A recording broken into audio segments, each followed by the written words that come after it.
حدیث پاک یہ ہے جس کو علامہ جلال الدین سیوطی رحمہ اللہ علیہ نے پیش کیا. اس حدیث مبارکہ جامع الصغیر کے اندر، طبرانی کے اندر، امام طبرانی نے اس کو ذکر کیا، اور آج کا بہت بڑا محدث ہے البانی عرب کے اندر، وہ ہر بات کو ضعیف کہہ دیتا ہے، لیکن اس نے کہا کمال حدیث ہے، صحیح رجال موثق. حدیث کیا ہے؟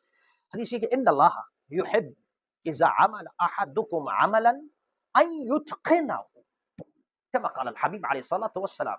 میرے حبیب نے فرمایا علیہ الصلوۃ والسلام، سب درود پڑھ دیا کریں نبی کریم کی ذات صلی اللہ علیہ وسلم. نبی کریم علیہ الصلوۃ والسلام نے ارشاد فرمایا کہ اللہ ان اللہ یحب، اللہ loves that person، اللہ محبت کرتا ہے، محبوب بنا لیتا ہے کس شخص کو؟ اس شخص کو اذا عمل عمل احدکم عملا، جب تم میں سے کوئی ایک عمل کرتا ہے، کام کر رہا ہے، اپنی ڈیوٹی کر رہا ہے. چھوٹا سا ورڈ ہے، سمندر ہے، سمندر ہے. مجھے اس، اور میں اسی لیے کہتا ہوں کہ عربی کی طرف، جو میں لوگوں کو عربی کی طرف لانے کی کوشش کر رہا ہوں، قرآن کی طرف، وہ ان الفاظ، ان میں بلاغت ہے. یہ چھوٹے چھوٹے ورڈز میں سمندر ہے.